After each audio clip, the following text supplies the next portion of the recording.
नमस्कार मंडळी. या अगोदर आपण पापडाचे वेगवेगळे पदार्थ बनवले आहेत, पण आजचा आपला हा पदार्थ ना खूप वेगळा, हटके आहे. असा पदार्थ या अगोदर तुम्ही कधीही पाहिला नसेल किंवा खाल्लाही नसेल. बड्डेची पार्टी असेल, भिशीची पार्टी असेल किंवा हळदी कुंकवाचा कार्यक्रम असेल, चहासोबत ना हा पदार्थ झालाच पाहिजे. खात्रीने सांगते, हा पदार्थ ना सगळ्यांनाच नक्कीच आवडेल. इतका अफलातून बनतो. रेसिपी आवडल्यास एक लाईक आणि एक सबस्क्राईब नक्की करा. चला तर मग वेळ न घालवता लगेचच रेसिपीला सुरुवात करूया. सर्वात अगोदर आपल्याला एक मिश्रण तयार करून घ्यायचंय. त्यासाठी इथं मी ना अर्धी वाटी बेसन पीठ घेतलेलं आहे. हे बघा, आपण आता हे बेसन पीठ ना काढून घेऊया. आता यामध्ये घालूया चवीपुरतं मीठ, अर्धा चमचा लाल तिखट, पाव चमचा हळद आणि पाव चमचा हिंग यामध्ये घालूया. आता काय करूया, हे सर्व साहित्य ना चांगलं एकजीव करून घेऊया. छान असं मिक्स करून घ्यायचंय.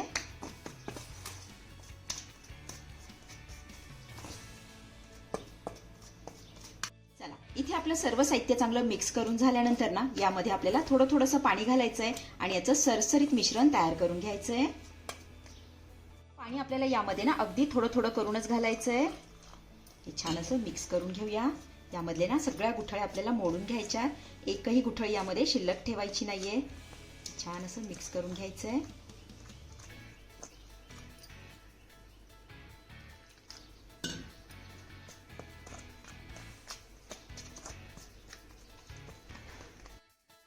हे बघा, इथं आपलं हे मिश्रण बनवून तयार झालेलं आहे. खूप जास्त घट्ट नाही किंवा खूप जास्त पातळ नाही, असं सरसरीत मिश्रण आपल्याला तयार करून घ्यायचंय. आपण आता हे मिश्रण ना थोड्या वेळासाठी बाजूला ठेवूया. त्यानंतर इथे मी काय केलंय, 4 उकडलेले बटाटे घेतलेले आहेत आणि त्यावरची सालही काढून टाकलेली आहेत. आता हे बटाटे ना आपल्याला हाताने छान असे कुस्करून घ्यायचे. हे बघा, छान असे कुस्करून घेऊया.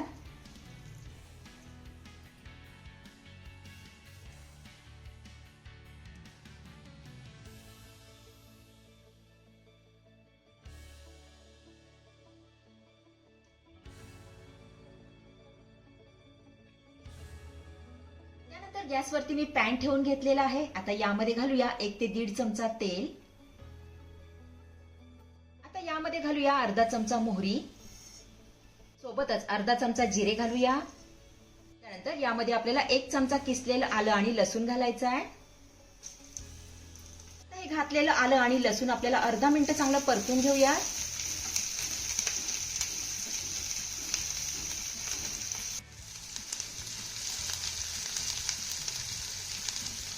तर इथे आपलं आलं आणि लसूण चांगलं परतून झालेलं आहे. याचा कच्चापणा सगळा गेलेला आहे.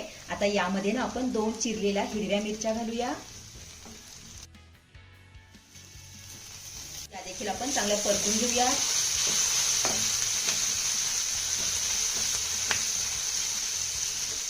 आता यामध्ये घालूया मॅश केलेला बटाटा. आता हा घातलेला बटाटा ना फोडणीमध्ये आपण चांगला मिक्स करून घेऊया.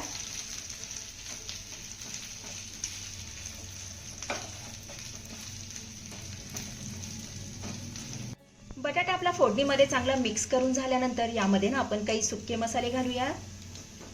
अर्धा चमचा लाल तिखट घालूया, पाव चमचा हळद, अर्धा चमचा धने पूड, सोबतच पाव चमचा यामध्ये आपल्याला आमचूर पावडर घालायची आहे, पाव चमचा चाट मसाला आणि चवीपुरतं मीठ घालायचंय. काय करायचंय, हे सर्व साहित्य आपल्याला 1 ते 2 मिनिटं चांगलं परतून घ्यायचंय. अगोदर हे मसाले चांगले मिक्स करून घेऊया.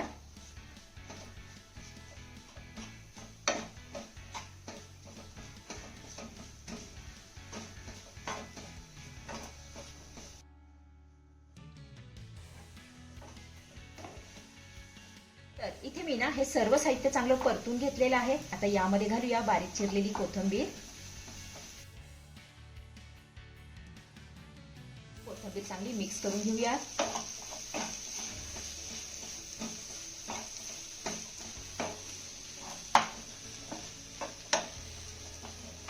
तर इथे आपली चटपटीत अशी बटाट्याची भाजी बनवून तयार झालेली आहे. आपण आता हिला काढून घेऊया आणि थंड होण्यासाठी थोडा वेळ बाजूला ठेवूया.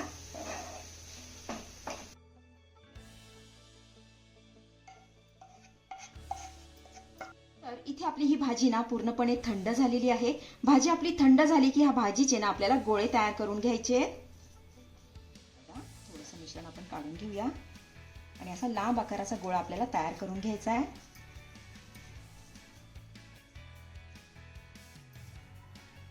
अशा पद्धतीने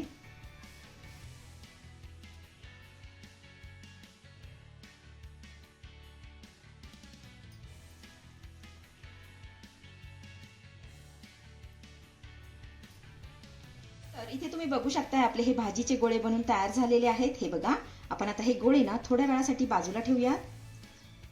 त्यानंतर इथे मी ना 4 उडदाचे पापड घेतलेले आहेत. हे बघा, आता उडदाच्या पापडाऐवजी तुम्ही मुगाचा पापड घेतला ना तरी सुद्धा चालेल. आता यामधला एक पापड मोठ्या ताटामध्ये आपण ठेवून घेऊया.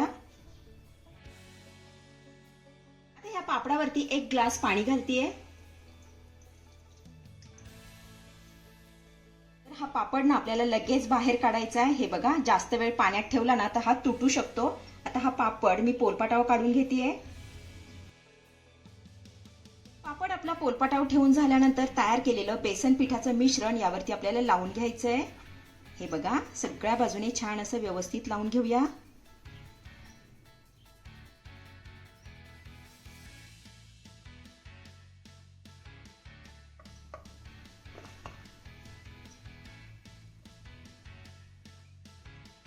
बेसन पिठाचं मिश्रण पापडाला लावून झाल्यानंतर यावरती ना आपल्याला तयार केलेला भाजीचा गोळा ठेवून घ्यायचा आहे.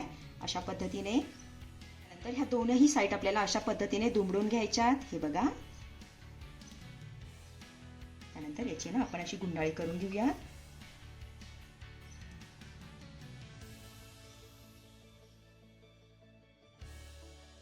हे बघा, आता अशाच पद्धतीने आपण सगळ्या गुंडाळ्या तयार करून घेऊया.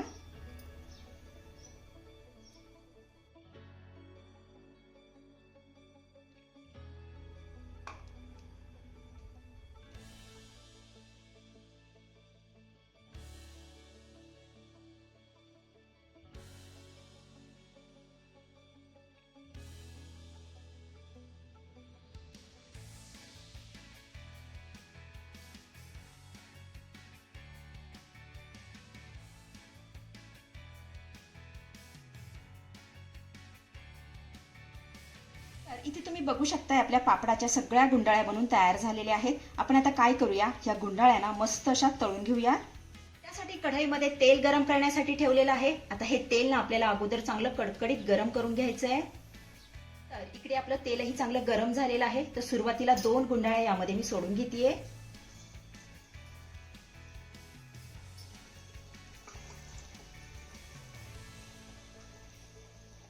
गुंडाळ्या आपल्या तेलामध्ये सोडून झाल्यानंतर गॅसची फ्लेम ना आपल्याला मीडियम करायची आहे आणि मीडियम फ्लेमवरती ह्या गुंडाळ्या ना मस्त अशा कुरकुरीत होईपर्यंत आपल्याला तळून घ्यायच्या.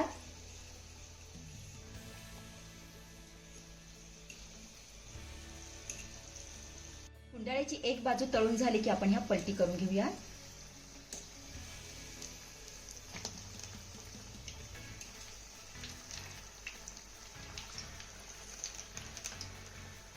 इथे तुम्ही बघू शकताय गुंडाळ्यांचा रंग बदललेला आहे. छान असा सोनेरी रंग आलेला आहे आणि मस्त अशा कुरकुरीत तळून झालेल्या आहेत. आपण आता ह्या काढून घेऊया.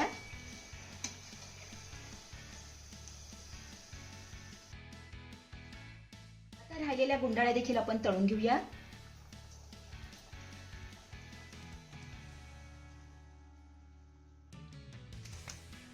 तर इथे आपले पापड बटाटे वडे बनून तयार झालेले आहेत. हे बघा, आवाजावरनं तुमच्या लक्षात आलं असेल की आपला हा वडा वरनं छान असा कुरकुरीत झालेला आहे. यामधला एक वडा आपण कट करूनही बघूया. हे बघा, आतमधनं सुद्धा मस्त असा तळला गेलेला आहे. अतिशय साधी आणि सोपी रेसिपी आहे, नक्की करून बघा. तर मंडळी, कशी वाटली आजची रेसिपी? आवडली आहे का तुम्हाला? आवडली असेल तर लाईक करा, शेअर करा, सबस्क्राईब करा आणि हो, शेजारीच असलेलं घंटीचं बटन दाबून ऑलवर क्लिक करा, जेणेकरून माझ्या येणाऱ्या नवीन नवीन रेसिपींचं नोटिफिकेशन सर्वात आधी तुम्हाला दिसेल. धन्यवाद.